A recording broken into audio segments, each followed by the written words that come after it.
Is Councillor Anderson still having? There he is. Nice to see you. And is Councillor Race with us? He's working his way in. He's in the room. He's just not on electronically. Okay, great. He's in We'll the get room. started. Good evening, everyone. Welcome to the regular business meeting for the District of Squamish for Tuesday, July 5th. Hasqualawan, Queesaluktamuk, Squamish, Okamayo. We have the privilege and honor of doing our work tonight on the unceded and traditional territory of Squamish Nation. Motion to adopt the agenda.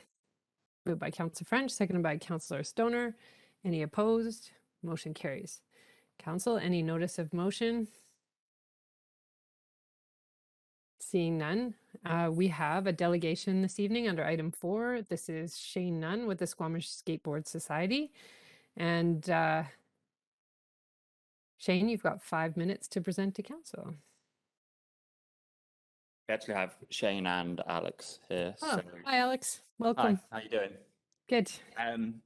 Yeah, so I'm Alex Fox, this is Shane Nunn. I am Shane, I'll start with Shane. He owns Stuntwood Skate Shop. It's been in Squamish for 17 years. I'm a graphic designer who's been in Squamish area for 6.5 years, but collectively we're here on behalf of the skateboard community in Squamish. Both of us have been skateboarding for around 45 years, and collectively, our goals, obviously not individually, our goals are to increase the standard and number of facilities, of skateboard facilities in Squamish. So currently, we have a skate park that is 20 years old, and since that time, Squamish has doubled in size.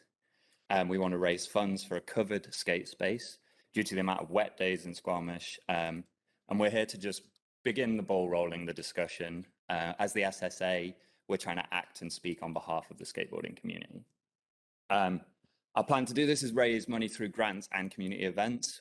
We've been meeting weekly as a group of 4, there's 4 of us, 5 of us collectively, sorry, to discuss what events we can run and how we can be the voice of skateboarding for the community. Recently we ran, believe it or not, an event on Saturday during the torrential rain for skateboarding. We'd actually tried to run it once before and it rained, we cancelled it. We decided to go ahead, set up multiple gazebos, tarps, and we still had over 150 people come out to our event. We were donated 100 burritos from Sonny Chibas. They were all eaten, and over 100 burgers were eaten in the rain. And we managed to give out over $1,000 worth of prizes donated by people like Vans, Stuntwood, local companies, all to everyone just skateboarding in the rain. So surprisingly, a very kind of successful event.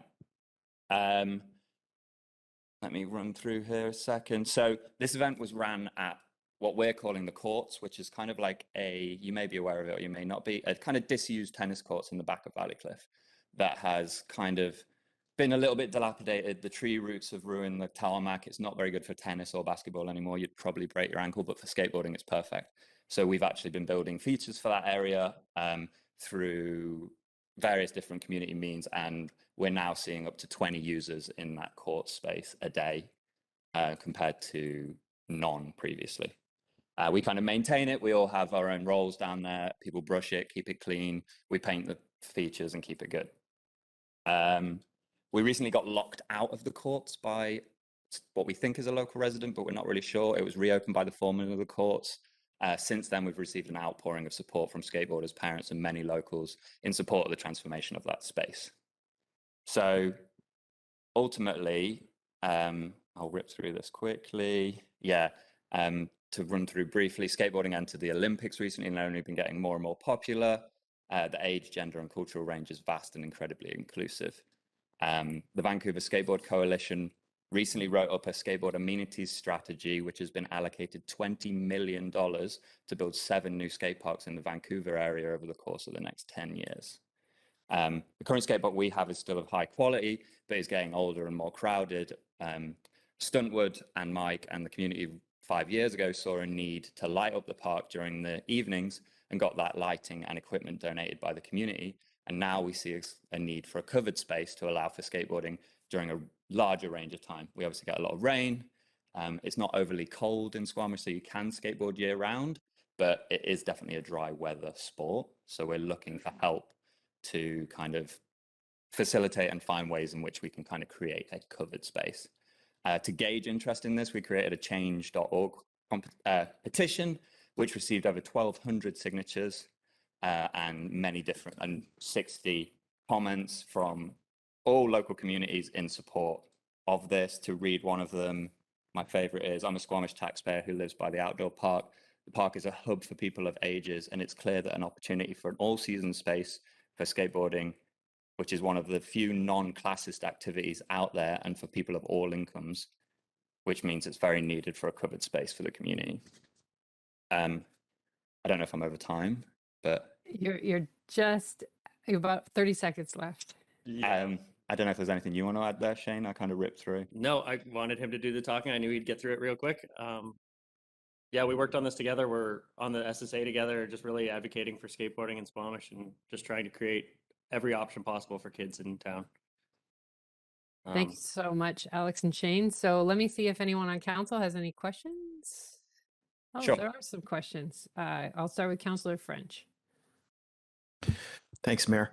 I'm curious to know if in the work that you've done so far, you've identified a place or two that could ideally accommodate a covered space for your Space is activity. definitely the most interesting conversation, I guess. The courts that we're using currently could be a location that's usable.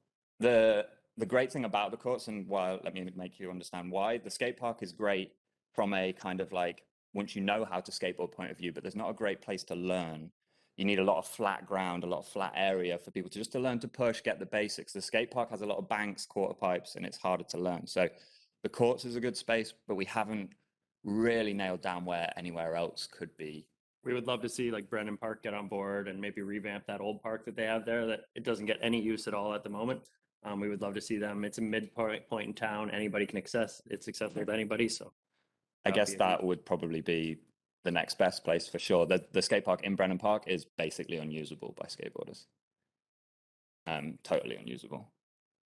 All right. Thanks, Chair. Councillor Stoner. Thank you, through the chair. Thanks so much for coming to present today. I'm curious about, just so I can wrap my head around it, you're thinking of like a covered structure for like, not just for like congregating under while people are skating, but like actually covering a space under which people can skate. Absolutely, yeah, that's what we'd love. And what we have in the courts is movable features. So people can be creative with what they do. They move features and then we skate them how we like. So there's kind of like an element, it brings in the element of creativity, but also, yeah, people can just skate there. So we need somewhere that's covered that would stay dry so that we can carry on doing that. all of our current obstacles at the courts too are completely movable. So it is a multi-use space. Like you could move them off to the side and still use it if it was a usable basketball court or anything. It's just that the ground is so bad you really can't use it for anything else other than skateboarding at this point. So if we were looking at a covered space in the future, it could be a multi-use space. That is something that like has crossed our mind as something we could use for more than just skateboarding. Awesome. Thanks. That's music to our ears. Councillor Anderson, then Race, then Herford. Thank you. You're asking us to consider skateboarding in future plans, facility plans, but I wonder if I could ask about your present experience at the Valley Cliff Tennis Court. Yeah. Do you experience or might you anticipate a noise issue for the adjacent Westway Village apartments in that facility, or is there enough brush cover surrounding that site so that it does mitigate the issue of noise? I think there is some mitigation with the creek that's between, but skateboarding can be a traveling sound for sure. But I've always tried to bring up with the community. We held the barbecue there. We invited the local community to the barbecue to try and come talk to us if they had any issues with noise. It could be a thing, but people mitigate that by just having opening times. Thank you. Councillor Race. Thank you. I think one of my questions was answered, and I was wondering about the existing bowls and whether it's a matter of just covering them. One of them is already covered. It's under the bridge, I take it. And the one that's by opposite the pool is not covered, of course, but that's not, it sounds like the real need. The real need is the entry level skateboarding. And so I haven't seen the one in Valleycliff, but if it's on tennis courts, so we're talking about something about the size of 1 or 2 tennis courts. Yeah, correct. There's currently the Britannia courts in Vancouver is an allocated skateboard spot, which is 2 tennis courts. And there's a team of people that maintain that. And that's kind of the model that we're looking at this one. And the entire thing covered. Not currently covered, that's open as well. Oh, but So they ideally, don't there's not really the plaza. There's the plaza under the kind of overpass in Vancouver, which is covered. Under the viaducts. Yeah, okay. That's kind of the only one that's local. Okay. I'm good. Thank you, Mayor. Councillor Herford. I was going to ask the question around the around the size, but maybe I'll just go to congratulate you on coming together to be a voice for skateboarding and to pull off the event on Saturday. I saw your Instagram posts of all the everything that was going on down there in the slashing rain. So I think that speaks to the popularity. And I really like the concept of a covered multi-use space and particularly that sort of entry level and gateway into the sport. So I'm sure that around this table there can be some ideas to move towards that. But thank you for highlighting it. So sorry, no question for you, but thank you so much. I think a note on the multi-use. Even though it's entry level, the entry level spaces are used by any skill level. We've been skateboarding 25 years. Our favorite place is the same place as the person that's been skating for 6 months, just because there's just so much variety in the sport and so much difference in the technicality that you can use the same feature in a way more technical way than someone that's beginning would, which is why it's just so, it becomes such a great social hub because you get all skills and then people learn from each other in that space. I own the skateboard store in town, and the amount of parents and things that have come through and just been like, thank you for creating that space. Like, I won't let my kid cross the highway to go to the high school park, but now that we have a little space in Valleycliff, I can let my kid go there anytime he wants, just skate across the street and go to his local park. And that's what it was a very important part of the Valleycliff tennis courts, was creating that space in Valleycliff. The Highlands has the bowl that you were mentioning, and downtown has their park. Brennan Park has a little park, nothing in Valleycliff. So that was kind of a really great option to create a new park for the kids over there. All right, so we need to move on in our conversation, Councillor Pettengill, unless this is super urgent. I'm going to suggest that Alex and Shane speak to the gentleman sitting to their right, Mr. Lepage. Is your contact for all our planning around recreation services. Okay. We want to make sure that our planning is coordinated. We have a big strategic initiative underway for the Brennan Park lands, and we're also a little bit gun shy because we made some decisions on some other courts that turned out not quite as we had planned, and so Yes. we want to make sure we're looking after the whole neighborhood while we're also increasing the number of facilities available to them. So I would ask that you connect with Mr. Lepage and we go from there. You're competing with lots of other priorities and budget items, but I think the place to start is a good conversation with our staff about what's possible and where this can fit. And certainly discussion on the Brennan Park lands came up about the skate facility there and how it can be improved, because we too notice that it's underutilized and this is a growing sport for all ages. So appreciate your presentation tonight, and we're going to move on, but I'll get you guys to connect and we'll move on with our agenda. Thanks for having us. Thank you All very right, much. thank you. Okay, we're on to item 5. So this is consideration of unscheduled public attendance. Anyone feels that's attending tonight that feels they have an issue that cannot wait 2 weeks. That's anyone online or in City Hall. If you're online, it's *3 on your phone, or on the participant panel, you can raise your hand. Can someone let me know if Harley's giving us the no? All right, we'll move on. No public hearings this evening. And so we're on to item 8, our bylaws, first and second reading of District of Squamish Official Community Plan Bylaw. This is an amendment bylaw for our accepted regional context statement and our community climate action plan emissions target. So this will be bylaw number 2895, 2022. And I believe I'm handing it over to Mr. Gunn. Thank you, Mayor and Council. I am going to share a presentation. I only have one screen, so it may need a little testing to make sure. Are you guys able to see that clearly? That you guys can see that presentation? I can. Yep. Thank you. Okay, thank you very much. Good evening. My name is Matt Gunn. I'm a planner with the District of Squamish. With me is Ian Picketts. Ian, do you want to introduce yourself? Sure, Mr. Gunn. My name is Ian Picketts. I'm the Manager of Sustainability and Climate Change. Today, we are presenting Official Community Plan Amendment Bylaw 2895 for first and second reading. Official Community Plan, or OCP, Amendment Bylaw 2895 has two parts. First, it updates the District of Squamish greenhouse gas emission targets in alignment with the latest values set by the Intergovernmental Panel on Climate Change. And second, it replaces the regional context statement that addresses the updated Squamish Regional District Regional Growth Strategy. We're going to explain these two changes in the following slides. I'm going to start by handing it over to Ian. Thank you very much. As you are all aware, there was a climate emergency resolution passed in 2019 by Council, yourselves, and this called for the creation of a greenhouse gas reduction strategy and implementation plan.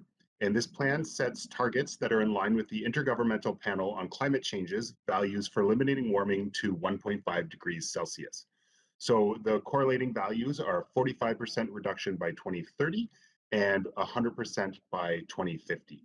This emergency resolution led to many district actions, one major one being the adoption of the Community Climate Action Plan, or CCAP, which was adopted in April 2020. Next slide, please. Oops. On this slide, we can see the previous and proposed objective 19.3A from the OCP. The new language simply links us to the IPCC targets and allows for these targets to be updated with us not having to go and update the OCP. There's also a stipulation that allows a future council to adopt more stringent science-based metrics if need be. The likely event that could lead to this is if the IPCC does not update their targets in a timely manner. Thank you very much, and back to you, Mr. Gunn. Thank you. To introduce the second part of Bylaw 2895, which is updating the Regional Context Statement, or RCS, I have a quick 3-slide review of regional planning. First off, regional growth strategies, or RGSs, are plans that direct long-term growth for regional districts and municipalities. Municipalities located within a regional growth strategy area must include a regional context statement, or RCS, in their official community plan, or OCP. Regional context statements, or RCSs, must identify the relationship between the OCP and the regional growth strategy, and how the OCP is to be made consistent with the regional growth strategy over time. Regional context statements and the OCP must be consistent, and the regional context statement must be accepted by the board of the regional district. So as a quick summary of that, the district adopts an OCP, the SLRD, regional district, adopts an RGS, then the District of Squamish must write an RCS that is accepted by the SLRD and added to the OCP. The RCS must be consistent with our OCP, and the RCS must identify the relationship between the OCP and the RGS and identify how the OCP can be made consistent with the RGS over time if there's inconsistencies. So that middle document, that's what we're trying to do, adopt one of those into our OCP. So in October 2019, the SLRD board adopted an RGS. 2 new goals were added related to food systems and climate change. Staff then drafted an RCS update. It identifies the district OCP policies are aligned with the goals of the RGS. In October 2021, the SLRD board accepted the RCS, and now that RCS must be adopted into the OCP, which we are proposing to do through OCP Bylaw 2895. Oops, some images there. The bylaw has been referred to the Squamish Nation, the Tsleil-Waututh Nation, neighbor municipalities and regional districts, and provincial and federal agencies. The responses that were received were supportive. One response from the Tsleil-Waututh Nation requested a change to recognize their traditional territory within the District of Squamish in the RCS. Given that the RCS reflects existing OCP policy, this input can be considered during a future update of the Squamish OCP.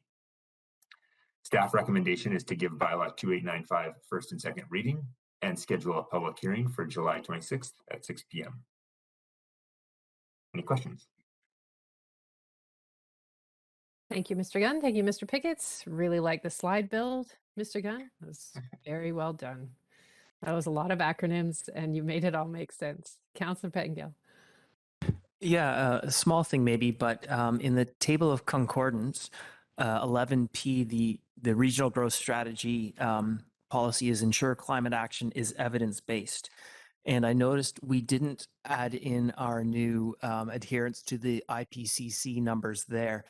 We put it in 11A, but not 11P. And it seemed to me it fits very well with 11P as well. And some of our, in the table of concordance, we do repeat policy where it applies. And so I was just wondering if it makes sense to add it in there as well under 11P. Through the chair, yeah, I think certainly that wouldn't be inappropriate to add it in there. In general, no disagreement with you. In general, the intent of the table of concordance is to just show that we have alignment between the documents with the intent of trying to identify if there are locations where there's misalignment and we need to change the OCP. I think you're right. There are probably other examples where we could layer more policy into to prove the alignment, and you know, we can take that in, and the next time we do any changes, we can certainly address that.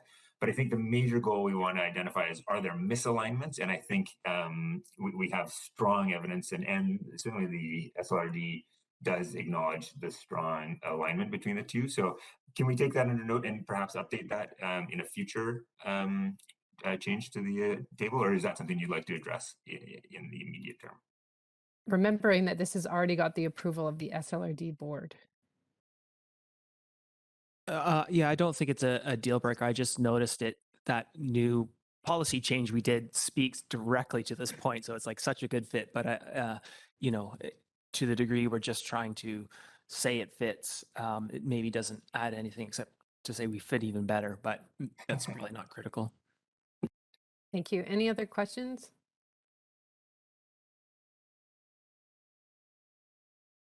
All right. Yeah, Councillor Stoner. I was just going to move the staff recommendation. All right.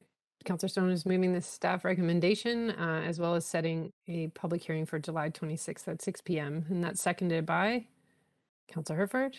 Any further comments? Councillor Stoner?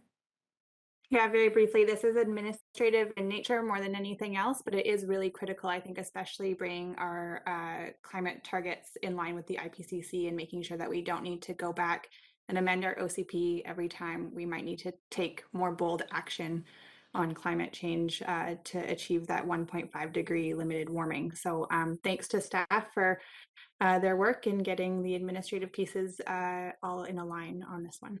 Thank you. Anything else, Council? I echo Councillor Stoner's sentiments. It's nice to see this enshrined in the OCP. I'll call the question. Any opposed?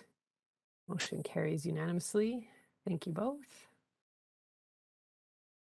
All right, we're on to item 8B1. This is adoption of District of Squamish Procedure Bylaw, Amendment Bylaw 2862, 2021. Moved by Councillor Stoner, second by Councillor Race. Any comments? Any opposed? Motion carries. Next up, the District of Squamish Zoning Bylaw Amendment Bylaw for 37781 and 37799 2nd Avenue, Bylaw number 2864, 2021 be adopted, and that the District of Squamish authorize the mayor and corporate officer to execute the land development agreement associated with the District of Squamish Zoning Bylaw Amendment Bylaw 2864, 2021. Moved by Councillor French, seconded by Councillor Anderson. Any comments? Any opposed? Motion carries. And finally, that the District of Squamish Advisory Design Panel Bylaw Amendment Bylaw 2912, 2022 be adopted. Moved by Councillor Stoner, seconded by Councillor Herford. Any opposed? Motion carries. We're on to item 9A1, the Agricultural Land Commission non-farm use application for the Easter Seals Camp, Squamish at 41015 Government Road. And this is being presented by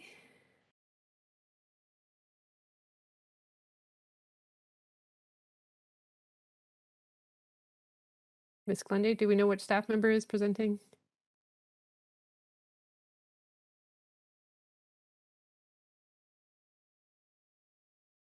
I can't hear you. I'm sorry. I think is she's coming back? Okay.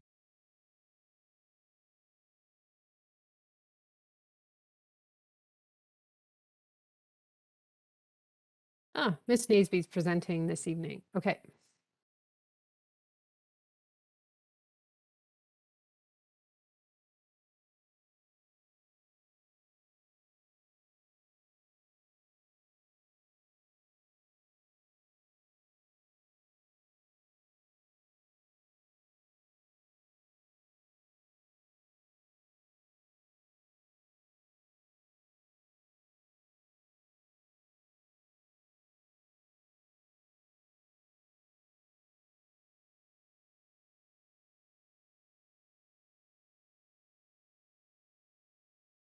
Council, my name is Elaine Naesby and I'm a planner with Community Services, Community Planning, sorry, and this is Jonas Velaniskas, Director of Planning and Building. This evening I'm presenting the Easter Seals Camp Squamish application. It's a Agricultural Land Commission non-farm use application, and the objective for tonight is to seek District of Squamish recommendation to the Agricultural Land Commission, or ALC, on a non-farm use application. And so what I'll present tonight is what's on the site now, what's proposed, and the rationale for the staff recommendation. So Easter Seals is the nonprofit BC Lions Society for Children with Disabilities, and they are the landowner and the primary user of the site. For 50 years, the camp has welcomed many persons with physical or cognitive disabilities for programs and week-long summer camps. So this application is for Easter Seals Camp Squamish to reestablish their use on the site, contingent on ALC approval. And so to receive an ALC non-farm use exemption requires an application from the proponent to the ALC. So that has already occurred. The ALC then refers the application to the district for review and comment. And then the ALC makes the final determination regarding the non-farm uses requested and may consider the district's recommendations. So the location is in Brackendale, 41015 Government Road. You can see with the red stars on the screen. The map on the left is our land uses in our official community plan, the OCP. And so you can see that the land use is agriculture in the green there. And on the right, that's our zoning map. And so I will actually talk about zoning a bit more. The site is constrained on the east by the rail line, as well as Meagan Creek, and on the south by Meagan Creek as well. So the regulatory framework, the ALC, the Agricultural Land Commission, has designated the land as ALR, Agricultural Land Reserve.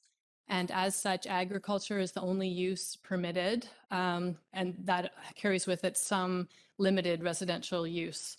The District of Squamish official community plan designates the land as agriculture, and there's a definition there for what that means. And so it does also include associated food processing and distribution. And it states that, yeah, all uses within the ALR are subject to the Agricultural Land Commission Act. So the lands are also identified as secondary floodway and restricted densification area.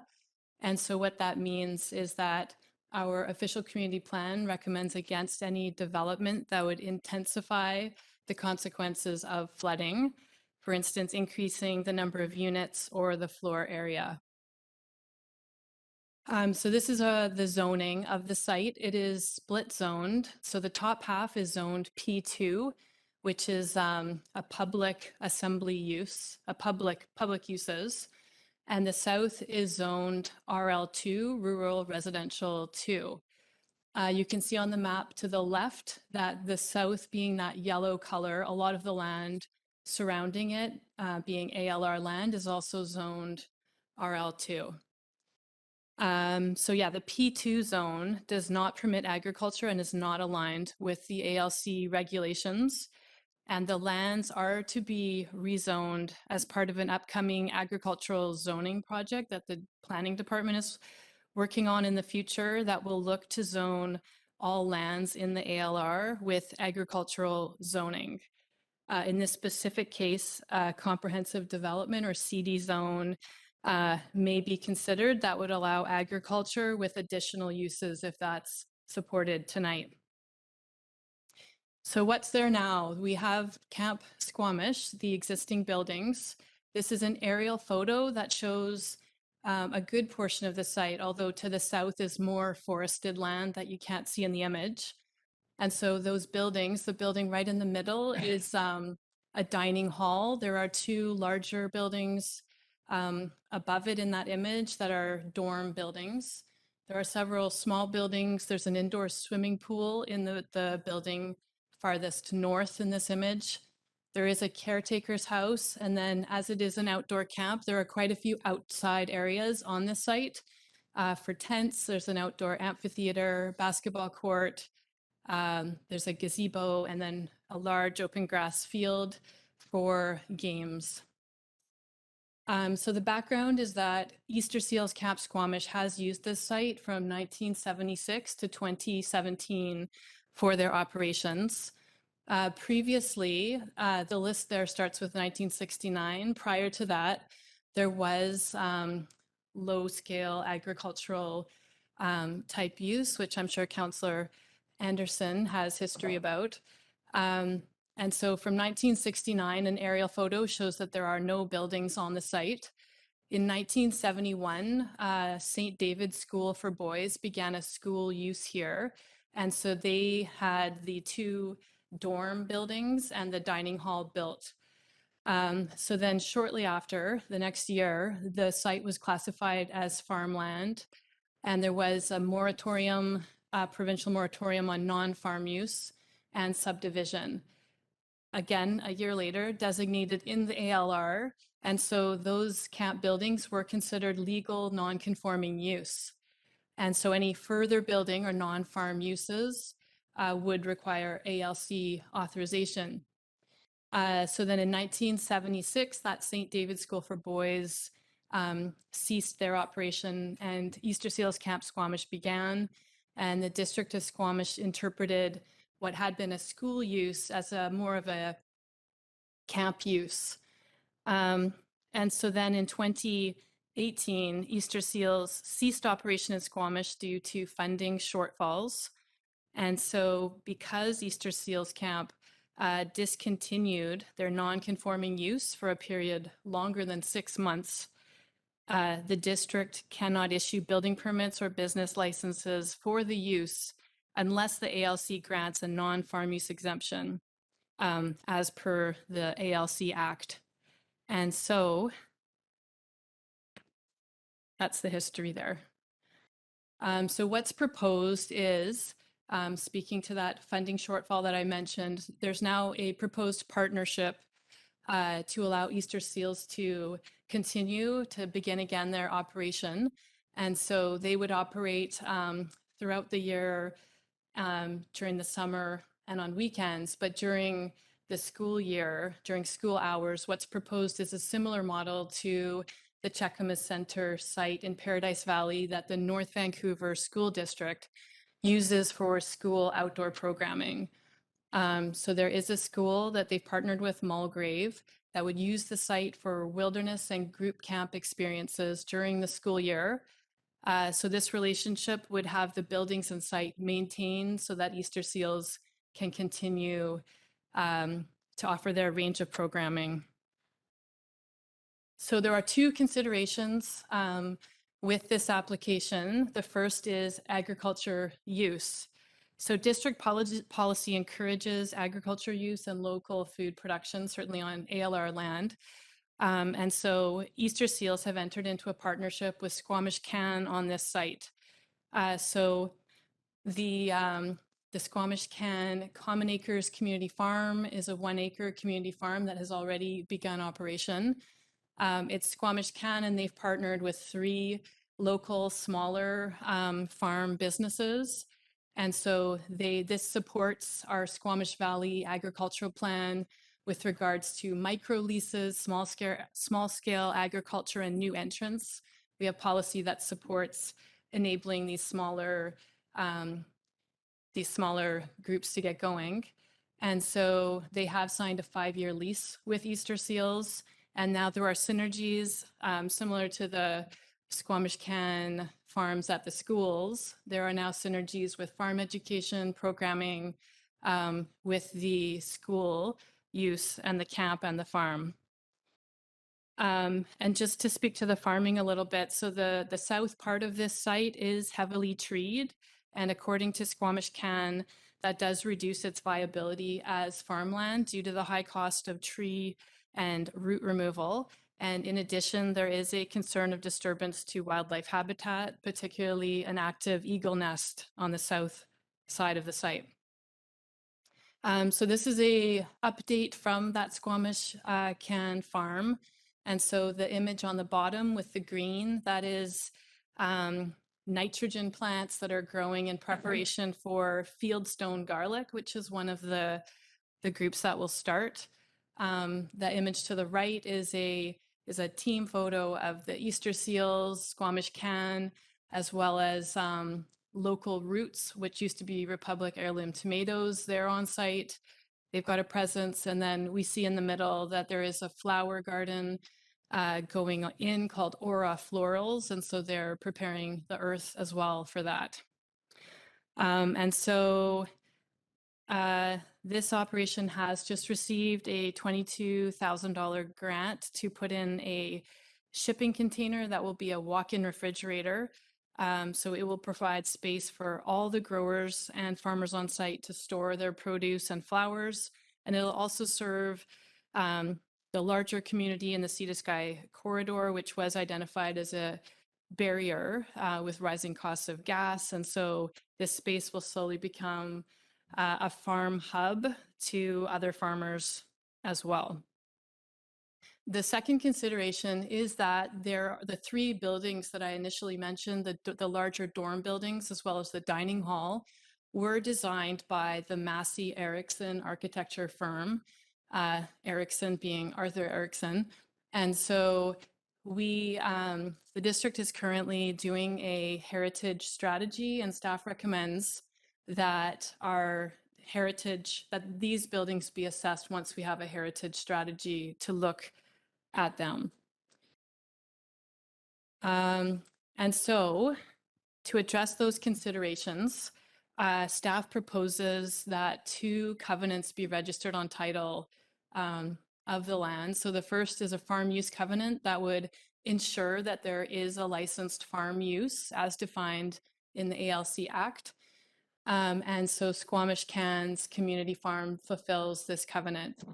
The second covenant is a no alteration covenant, such that no existing buildings or structures would be demolished, removed, or altered. They can have minor superficial interior improvements as they are aging. And there is one exception that staff recommends. There's one building that doesn't appear to have heritage potential and is at end of life. And so it's commonly referred to as the Pan Abode building near Government Road at the entrance to the community farm. And so staff suggests in the covenant that that building could be potentially altered or removed. So we do have to be specific about the non-farm uses that we would forward to the ALC. And so this is a list with definitions of what those would be. So staff is proposing that the uses group camp, assembly, commissary kitchen, school and childcare facility be permitted as non-farm uses. So in terms of policy that supports this direction, there is the Squamish Valley Agriculture Plan, which I mentioned.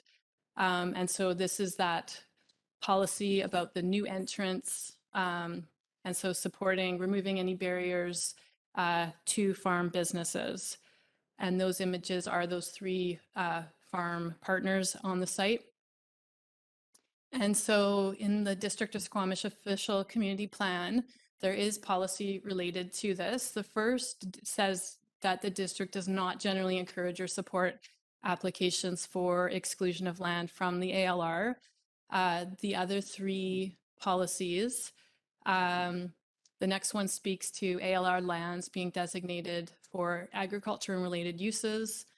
Also, connecting existing and new farmers through community endeavors, and also increasing local food production and agricultural activities. The bottom policy there relates to the heritage value, speaking to working with landowners to sensitively preserve and incorporate heritage resources on their sites. So in our strategic plan, Council's strategic plan related to the environment and climate change, the initiative does encourage local food production, which lowers consumption-based emissions farther to travel. And then also this incubator model community farm allows for those new entrants, as mentioned. And the idea is that they would get their feet here and then they would move on and new people would come in and do the same. And so also related to the economy and local jobs, this is increasing the jobs related to agriculture. So the next implementation steps for this would be for staff to advance a recommendation from Council to the Agricultural Land Commission. The ALC makes the final decision. Staff would work with the applicant to secure 2 covenants on title, so that farm use covenant and no alteration covenant. Once our heritage strategy is complete, we would then use that to assess the heritage value of the Massey Erickson buildings. And finally, I did mention that in the future, staff will be working on agriculture zoning. And so this would fall into that because it's ALR land. So a summary of the staff recommendation support for that is that this application would maintain the opportunity for persons with diverse abilities to experience camp. It would support local food and agriculture production. It would preserve the buildings until heritage value is assessed, and it would retain the land in the ALR. So the status quo is maintained. There isn't really a big change other than we're adding farm users to the site. So the staff recommendation is that the District of Squamish authorize submission of the ALC non-farm use application for this property to the ALC for consideration, and that the ALC consider the following conditions: that those uses, the non-farm uses, assembly, childcare facility, commissary kitchen, group camp, and school, be considered for the property, that the uses only be permitted in conjunction with an established agricultural use, and that the uses basically be permitted in the existing area where they're happening. So thank you, and questions? Oh, thank you, Ms. Naseby. I saw Councillor Stoner, then Race, then Anderson. Thank you through the chair. It's nice to see you back in Councillor Chambers, Ms. Naseby. And thanks for the detailed presentation on this file. You mentioned that they were required to do this application because there was, after 2017, they stopped the use, and so it was no longer adhering to that non-conforming use. But there was a camp operating on site, and so I'm just curious why that didn't fulfill that requirement in terms of like continued use as a camp facility.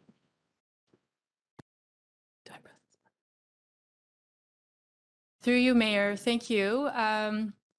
That is a good question. You're right. Healthy Hearts, Healthy Minds has been operating there as a camp. And so, to be honest, I'm not sure. There must have been a 6-month gap. Fair enough. And then my other question was just on the agricultural land use covenant. I'm curious if we would pursue a minimum lot size for the agricultural area. So I know in the staff recommendation, it says that the permitted uses could only occur on the area that's basically existingly being used for that space. But I wonder if we want to try and secure that minimum 1 acre parcel so that in the future, that wouldn't be like downsized to a ½ acre or 1/4 acre. Through you, Mayor Elliott, yes, we could certainly secure that minimum 1 acre size. Thank you. Thank you, Councillor Stoner. Councillor Reese. Thank you. And I'm tell you right now, I'm generally on side with the direction that this is going, but I'm just hung up on a couple of the details. One of them, who is the actual applicant? Is that the owner that submitted the application to the ALC? Through you, Mayor Elliott, yes, it is the Easter Seals organization. And the second thing is, and I look at the staff recommendation, and maybe if you could put it up again.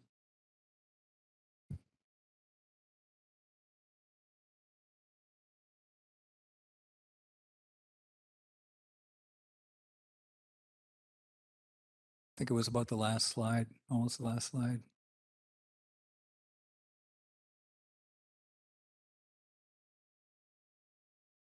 It's also in your printed agenda, Councillor Reese. Well, I have it. The public might not, though. I can carry on with my question, but so there it is. So one of the things I wanted to clarify was sub B, that the uses only be permitted in conjunction with an established agriculture use. And one of the uses, we're talking about childcare facility, group camp, school, etc. And so I'm wondering what in conjunction with means. Does that mean the school has to exist on the site at the same time as an agriculture use? Does it mean it has to have agriculture as part of its curriculum in some fashion? Is it supposed to complement the agriculture use? And so I was looking for some clarity around that, because the school, as I understood it prior to it shutting down, was basically not agriculture related directly. It just covered a number of different areas. Through you, Mayor Elliott. Yes, so what the intention is with that language is that farm use covenant. So the idea that the other uses shall only be permitted if there's an agricultural use. So it doesn't speak specifically to the relation between the two, although there is this positive opportunity for farm programming for the school and the camp. But this specifically just says the other uses can't happen unless agriculture is. And is that our language or is that the ALC's language? Edit that language. This was staff's proposed language. Okay, I guess the only comment I'd make is maybe that could be clarified, that for one to exist, the other has to be there in some form. And that leads you to then defining what would qualify as the threshold. Is it what Councillor Stoner mentioned, is it a certain size being occupied by an active agriculture operation of some form or something like that? But I think we'd have to turn our minds to that, just so that if you've got a school carrying on and all of a sudden the agriculture disappears, then what happens if it for some reason didn't make it? And so I think we'd have to think about that.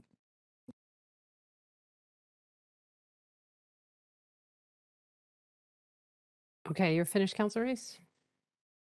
Councillor Anderson and Councillor Pettengill. Thank you. I'd like to ask questions on two topics. First of all, with respect to the non-farm uses, I do support staff's has addressed office, rental accommodation, and residential in its table of proposed uses and suggesting that these not be considered. However, as has already been mentioned, daycare facilities are proposed to be allowable. The daycare facility might generate a good deal of traffic activity at certain times of day. And we already have seen with the popularity of the farm market, some increased traffic activity, and the proprietors of the market agree that there's some real safety issues there, as there has been all along with this stretch of road. Of course, the safety issues along this stretch of government road have other actors and other initiatives and planning processes involved. But my question is, in considering future zoning or otherwise, how might we encourage or include provision for a traffic study? If there's going to be, and I'm looking down at the list of proposed allowable uses, non-farm and otherwise, the daycare and the market are going to generate traffic, and people do need to be careful coming in and out of these driveways, and there's lots of sightline issues. How might we encourage or include provision for a formal traffic study of some sort for these related uses? Through you, Mayor Elliott, we could look at registering another covenant on title that would speak to that. So if something other than what's being proposed currently, such as a daycare, was to be proposed, then yeah, they would need to do a traffic study, an acceptable traffic study first. I would be in favor of this consideration. And of course, there may be other planning processes in the area that may come into giving this idea some review.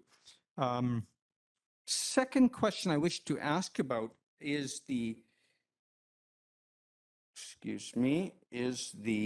no alteration covenant. I appreciate the reference to the heritage study that's upcoming and the description of the heritage potential. However, we might allow that a future heritage study will determine its own scope and bring in other resources and expertise to assess heritage values on this property. And I suggest that they might include the Panabo building that has been referred to. Now, I agree with staff, having looked at the building myself, that it's in poor condition and as for salvage. But there is, for a heritage study of the property, would consider the story behind that building. It's built in 1962 and by the Baron von Puttkamer. And so there is definitely a story there connected to the Horse Valley Ranch. But more importantly, there are materials in buildings that may not be salvaged as buildings. In that building, there is cedar. And some of the cedar in older buildings is of high value. And another building on the property that is not in great condition is the swimming pool. And that building has timbers as well as cedar cladding. My question is, can we consider our demolition bylaw and its goals, and also the goals of a heritage strategy, which according to Heritage BC should consider heritage materials? So my suggestion or question is, can we remove specific reference to the Massey Erickson design and just expand the scope of a heritage review to just simply the property, and considering that there may be materials, if not a building, that might be salvageable and of interest? Through you, Mayor Elliott. Yes, that is tricky because the Panabo is at the end of its life. And it's also in proximity to the farm area. Yeah, so I don't know, it would have to be a decision if that heritage was going to apply to all the buildings on site, or if we would accommodate, I guess, the request or thought of the applicant that building maybe should be allowed to be removed. It's a decision. But wouldn't our demolition bylaws apply, Ms. Naseby?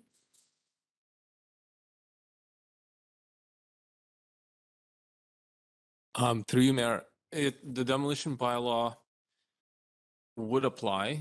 The only difference here, this is an agricultural property on ALR. And so the application of building codes, for instance, is a little different. However, I think the demolition bylaw itself would still apply because we're not talking about building farm buildings. This would be reflective of removal of a building that's no longer used as a farm building. So yes, it would apply, and there would have to be the process for diverting waste materials that we currently have.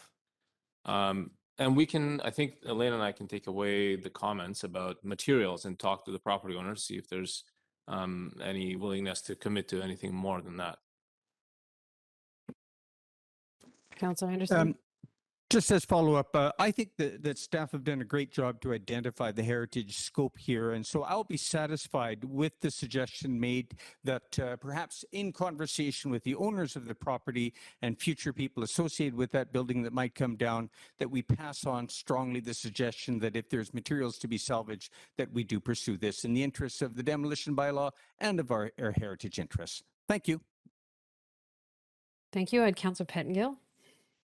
Yeah, thanks. On the Panabode still, I think I heard staff say that that is the one building that might be able to be replaced within the constraints of ALC regulations. But am I correct in thinking our flood control regulations might also apply, and so raising it up and so on might also be requirements?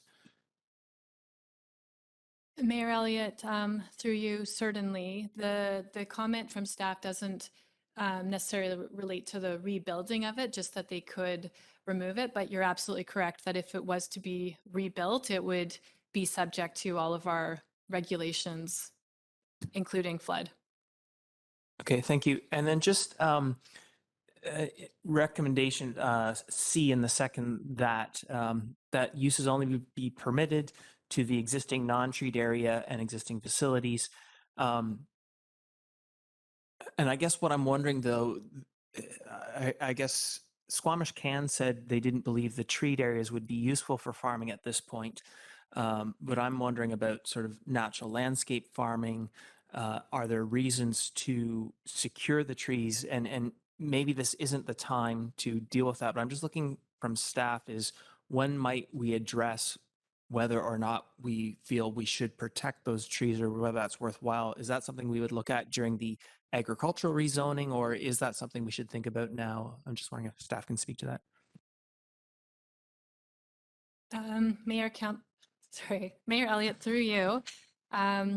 Yes, so the language here is that the non-farm uses be retained to the buildings and field where they are, so that the agriculture could happen where the treat area is, certainly. Does that answer your question?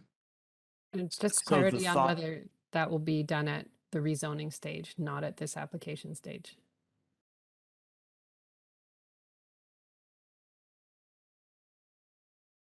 That's something that we can certainly take a look at. I would think the ALC wouldn't be supportive of anything that precludes the expansion of the agricultural use on the property. But that's something that we could take a look at the rezoning stage. This just ensures that the only thing that could happen in the treated area is agriculture at this point, so the uses don't spill out. And the way we would control that is through our tree bylaw. Okay, and I guess what I sort of have in mind is some of the references to indigenous practices and so on in some of the agriculture work, and being somewhat ignorant on the topic, but farming wild mushrooms sort of in a natural landscape, is that ALC? Is that contrary to ALC? Is that something we might want to protect there? And I don't know, so I'm just sort of wanting to understand that a little bit. But it sounds like it is something that we would look at during the agricultural rezoning, possibly. Is that what I'm hearing? Mayor Elliott, through you. Well, there's nothing in this recommendation that would preclude someone from farming mushrooms in the treat area, because this is just saying that those non-farm uses will be restricted to outside of the trees. but it also doesn't preclude someone from cutting down the trees and doing more intensive sort of Western style field farming. Mayor Elliott, through you, yes, further to what Mr. Velenishka said, we do have a tree bylaw and other regulations in place that there would be a process there, but yeah, you're correct. Councillor Herford? Yes, thank you. I was curious about the state of the pool and if any community use of that facility was discussed as part of this. I know I've spent some time in there when I was younger, and I believe it was district-led programming. So I'm just curious if that was something that staff considered at this time, or if the facility's even operational to consider such use. Mayor Elliott, through you, that is a really fantastic question. This application has been in stream for a little bit of time, and my predecessor began this file, and so I believe that she might have looked into that, but it hasn't been a consideration later in the application. Mr. Velenishka? Thank you. I think that it's something that we can take a look at in the future.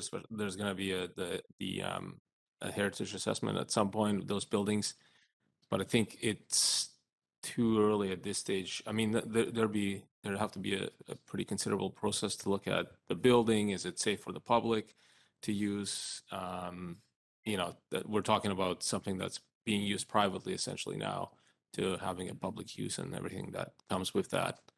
So this application didn't rise to that level of, you know, change in use and scrutiny and investment of staff resources. Okay. Yeah, I think keeping that in mind going forward, that there is a facility there that, and we do have some facility pressures. So if we're going to be doing things that could be beneficial to the establishment there, maybe there's a way that we can, if there's the need and it's practical, have some programming there. Or maybe we don't need to go to the extent of securing it in a process such as this, but I was curious. So thank you for that reply. And the other piece is I would like to see a minimum size of the continued agricultural use. And if an acre is the appropriate size, then that's fine, but I don't want to limit my comments to the size, but some tied something there, so it's not a small greenhouse off the side and I appreciate the efforts that have gone in so far to have the use that is there now. I think it's great to have that expanded agricultural use. It's more than I've ever seen on that parcel. So I'm happy to see that, but I would like to see something there tying to a minimum size or at minimum. Thank you. I see your hands, but I'm going to put myself on the list. I know the list of proposed uses has been approved by both the applicant and staff, but I am a little bit curious about, I sort of thought staff accommodations seasonally to support the campers would be an appropriate use, but it's being recommended as no, and that the Easter Seal offices, they would want some sort of office use during the camp season as a place to do administration, and that's indicated as no. So I'm just curious where counselors live if we can't have staff accommodation, and where their offices would be during the summer camping season, if not on site. Mayor Elliott, those would be considered accessory uses to the primary use, certainly with the office space needed for managing that operation. So yeah, accessory to the primary uses. So that will be listed in our referral to the ALC, that they are accessory uses that are acceptable, or they're included in our definitions. Says accessory uses, that's a good idea. All right, thank you. I'll go back to Councillor Stoner and then Councillor Pettengill. Oh, sorry, before I go there, Mr. Valniskis, we have a major planning process for that stretch of government road aligning with the dike reconstruction. And so we wouldn't encumber a nonprofit that's trying to reestablish its use with a traffic study. We would make sure that our new road design when we do the dike is the appropriate opportunity or some other development along that road. Like I heard Council Anderson mention a traffic study, but this is a nonprofit that is trying to bring back a much needed service to a demographic in our province that they used to love going to camp and hasn't been able to go to camp for a few years. That's correct. We will be doing planning work along that stretch of road. I think if there's desire on council's behalf to put any conditions on a traffic assessment, that that would be focused on the property and how that's going to work on a larger daycare facility. So we'd probably have to establish some kind of a trigger for size of a new daycare facility that would require an on-site traffic assessment. Yeah, because encumbering a daycare use or this landowner with its 24 kids or 36 kids just doesn't seem reasonable. So I just want to be really careful that we're not overstepping here and making life more difficult than it has to be. There's other road measures we can take, but there's going to be a complete redesign of that area in the future anyway. So I wouldn't want to stand in the way of this use or a daycare use because of a traffic study for a small venue. Sorry, Councillor Stoner. I was going to propose a motion, so if Councillor Pettingill still has questions, I'll wait. Councillor Pettingill? Yeah, I just heard staff mention a few times they could take some stuff away. I just wanted to understand if we did that as opposed to something tonight, is there a time sensitivity here, understanding that the camp has had some starts and stops over the last while? Or do we have an opportunity to make sure we take this feedback and come back? And I don't know if it's a couple weeks you're thinking or what the timeline is with that feedback incorporated. I think if I can speak to this one, staff would certainly prefer to get some direction tonight and move this forward rather than having to come back. The agenda time is really tight these days. And so just for that reason, I think it'd be hard to get back on the agenda. Councillor Stoner. I would like to move the staff recommendation with 2 changes. I would like to include in the second and that subsection A, after school, that we also include accessory uses. And then that B read as follows: that the uses listed in A only be permitted if a minimum 1 acre parcel is being used for agricultural use.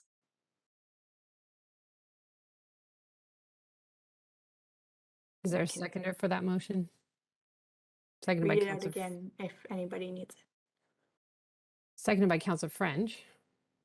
Go ahead, Councillor Stoner. Yeah, I'll speak to this. I just want to reiterate how valuable the Easter Seals camp is to so many people. I volunteered there. I know many people who work there and many campers who dearly miss the camp. But I also think it's a really long way in terms of adding an acre of farmable land on site in the last few years. And I think that this is a real win-win. And so I'm happy to support this application to the ALC.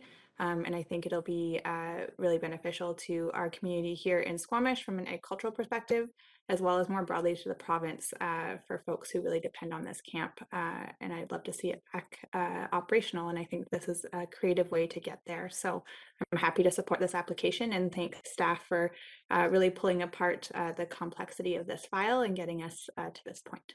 Thank you. Councillor French, and then Councillor Race. Thanks, Mayor. Speaking in favor of the motion, I want to acknowledge that there are members of the Easter Seals staff here with us tonight to oversee our proceedings. And it's great to see, and it underscores to me the commitment that the organization has to the lands and the camp that has operated there for a long time, providing a super valuable service to the entire province. So I'm happy to see this move forward and quickly, because that land has been underutilized for a few years, and I think this is a great sign that it's got a bright future, and it will continue to offer the camp experience that it has in the past. Thanks. Councillor Race. Thank you. And I'll also be supporting this. I've driven by this site many times over the past little while and thought it was great to see the agricultural use started there and seems to be flourishing. And I think it's wonderful that the school is now talking about coming back. And I agree, the site was underutilized before. I think the agriculture use certainly helps that and removes that.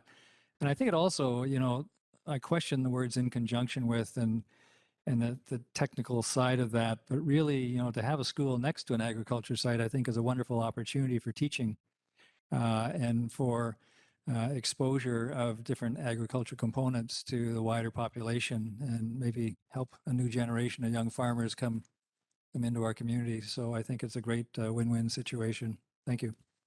Thanks, Councillor Race. Councillor Anderson, then Hereford, then Pettengill. Thank you. I'll also be speaking in favor of the motion with a couple of final comments. With respect to a traffic assessment, of course, the objective is safety and that we be mindful of any mechanisms that are appropriate and reasonable to encourage that safety, whether it's signage or any other thing. And I'm sure there's goodwill and good understanding around the circumstances of that street. Secondly, at the bottom southerly end of the property is Main Creek. And in fact, the lower Meehan Creek riparian area is largely within the property itself. And this is a very important salmon stream. And its headwaters are up beyond Coho Park. And one of the local Squamish streamkeepers volunteers spends literally days each year cleaning and removing obstructions on the property within that creek. My main point here is that it's an important riparian area, and if we were to apply appropriate riparian area guidelines, that actually takes up at least 50% of the treed area of the southerly part of the property. So I'm in support of the recommendation to leave at least the majority of that treed area as an intact riparian zone. But there should be programming opportunities down there as well. There's a lot of volunteer work that goes into maintaining that stretch of water. Finally, there should be a potential to expand, hopefully, garden agricultural use, and perhaps even where the Panabode building sits now. I'm sure there will be demand and there's goodwill to pursue future opportunities. Lastly, a former district council made the recommendation to remove the entire property from the agricultural land reserve. And I guess we're here today with a new perspective, and I'm glad that we do have that new perspective, new circumstances, so we're not recommending removing from the agricultural land reserve, but that was the perspective of the council of the day, considering the infrastructure investments that had been made for other uses. Thank you. Thank you, Councillor Hereford. Councillor Pettengill. Thank you. I'm speaking in favor of the motion. I think in general, I'm for preserving the agricultural land reserve and farming uses. And this is an interesting one where we're adding some non-farm uses and the agricultural use is actually increased. So it's great to see on the site. And I think everything here makes total sense. And I'm looking forward to seeing this facility not just back to its former glory, but into the new era. And incorporating the more agricultural into the area. As I mentioned earlier in our discussions, I'd love to see some pool use in future, but we'll leave that sort of that topic hanging out there and see if we can do something with that in future discussions. So thank you very much for your work on this and bringing it forward. Councillor Pettengill. Thank you. I as well will be speaking in favor of the motion. I do have some concerns about the trees, just hearing some of the comments in the community about wanting to protect trees and green space. Agricultural uses are also important. I'm not sure that they are necessarily different things. but I decided not to add any new features to the resolution because I think, it's a few different nonprofits in town, all I think working in aligned goals, and we have more work to do on this property, and I trust that we will all move forward together in a way that balances all these things out and doesn't sort of burn bridges before or at all, I guess. So I guess I trust that we will give adequate consideration to trees versus agriculture or how we can move forward with that. The other thing, well, it's great to see the Easter seals start again. I think the programming is really important. And I just want to note, my childhood home was a panabode, so I hope the panabode on site has a compassionate deconstruction when its time comes, and that we find good uses for the materials that are there. Thank you.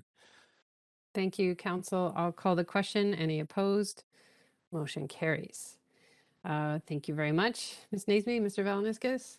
We're on to item 10, the consent agenda. If there's anything in the consent agenda with which you're in conflict or which you would like to vote on or discuss, please pull that now. Councillor Stoner, you're moving the consent agenda? There was one item that I was going to pull, and I'm just trying to get back up to it. I was going to pull correspondence 4, please. Councillor Pettingill? Number 1, please. I was going to pull. Councillor Anderson? Yes, I would also wish to speak to number 4, if that's the one that Councillor Stoner had highlighted. Yeah. Okay. And so I would like to move Councillor Stoner moves the remainder of the consent agenda, seconded by Councillor French. Any opposed? Motion carries. Oh, I've lost my cursor. There it is. All right. We don't have any late agenda items. So under 12, correspondence action requested. Reference inquiry for Together for Wildlife Research grant for council consideration. I think this is looking for a letter of support. Councillor French? I'll move that the mayor write a letter of support. Is there a seconder? Seconded by Councillor Stoner. Councillor French? Yeah, I reached out to the individual, Miss Sandy, and just want to make sure that there wasn't any deadline issues, because the note specifically references, I think, June 27th, and she indicated that having a support letter as part of the file would be very helpful for her, and the deadline date wasn't necessarily an issue. So thanks. Any opposed? Motion carries. That the petition received from 3rd Avenue residents be referred to the Director of Engineering for follow-up and response. Moved by Councillor Herford, seconded by Councillor Stoner. Any opposed? Motion carries. That the letter received from J. Winter and S. Laliert regarding the proposed Fortis BC pipeline be referred to the General Manager of Community Planning and Sustainability for a response. Moved by Councillor French, seconded by Councillor Anderson. I do have some concerns that we're responding to letters for a pipeline that is not our responsibility. So I really question how many of these we should refer to our staff to respond to versus sending them to Fortis to respond to. It's their project. Councillor Pettingill. Yeah, I think it is sort of worthwhile because a TUP may still be coming, and so I think it's useful context for that. I think also just reading some reporting that Coastal GasLink and one of their contractors are fighting over who's going to take responsibility for an alleged sexual assault related to one of their work camps. And so I think these are some of the sorts of concerns that are raised in these letters and that we need to be mindful of with the TUP and so on. So I do think it is worthwhile. Thank you. I moved and seconded that, didn't I? Yeah. Any opposed? Motion carries. That correspondence from B. Brandt regarding leasing a municipal hall be referred to the Manager of Real Estate for response. Moved by Councillor Herford, seconded by Councillor French. Again, I think we've been very clear about this particular issue, but if Mr. Plum wants to write a response, so be it. Any opposed? Motion carries. Letter 4, Councillor Pettengill, that was referred from the consent agenda under item 13. Number 1, actually, is that? That's what you said, number 1. Oh, okay, yeah. So I just, I will move receipt, and then I just have a couple comments. There's a seconder. Seconded by Councillor French. Okay, yeah, and I just want to take a bit more time with it. I'm not completely satisfied with Fortis's response. I think there is information, even if we don't get the whole QRA, that is relevant for our staff and our planning. So I need to digest this a bit, and I'm hoping that notwithstanding the letter, Fortis will be sharing some of the information that we actually do need. But I will try and have those conversations offline, and we'll come back to something else if can't get satisfaction there. Thank you. Any opposed? Motion carries. Letter 4, Councillor Stoner. Yeah, I was just looking to refer this to staff for a response. It's an inquiry around a carpool pull-off spot, and I know that there's a lot of complications around it, but I think it warrants a response from our staff. Councillor Anderson, do you wish to comment? Yes, I wonder if I could offer a friendly amendment that the letter be referred also to the Transportation Master Plan scoping process. All right, And so I would that's second the motion. moved. Okay, that's moved, referred to staff and to the master planning transportation scoping process. Do you need to speak to this, Councillor Anderson? Yes, thank you. Just briefly, this matter was addressed in conversation by the Multimodal Transportation Plan Focus Group working with the Department of Engineering in 2010, 2011. And I believe it wasn't really acted on within that study because the sites themselves identified were in flux or involved in private land negotiations, and they were namely Eagle Run in Brackendale, Garibaldi Village, and the Clark Drive Highway 99 intersection.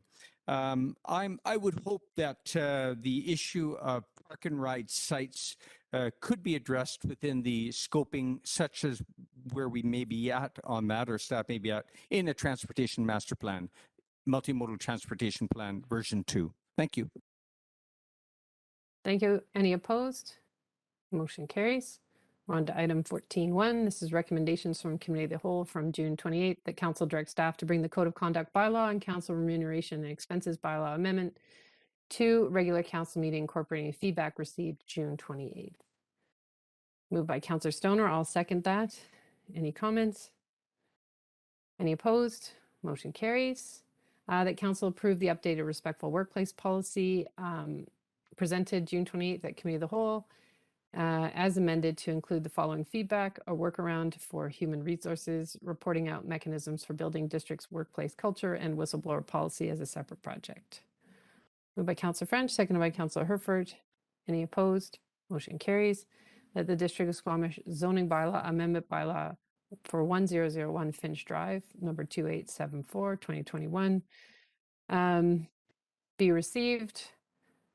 And that Council directs staff to bring the 1001 Finch Drive rezoning application for consideration of first and second reading.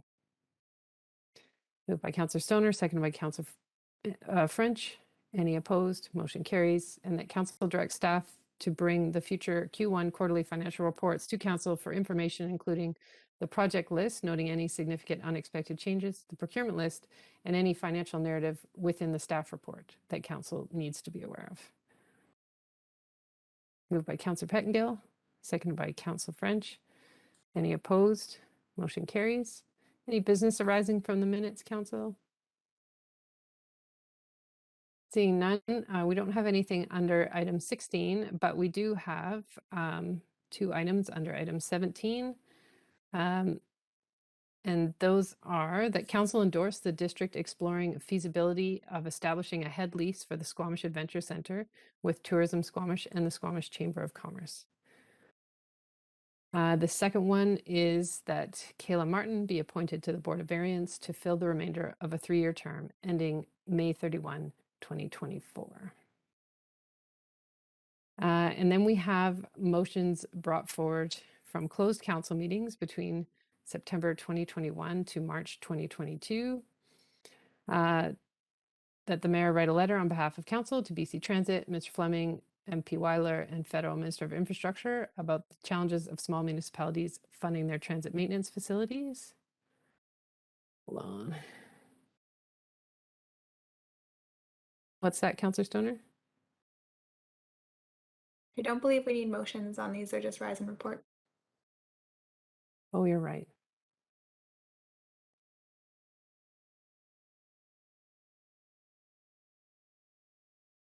Thank you. That saves us a lot of time. We don't have anything under item 18. 19 is open question period of anything related to the agenda.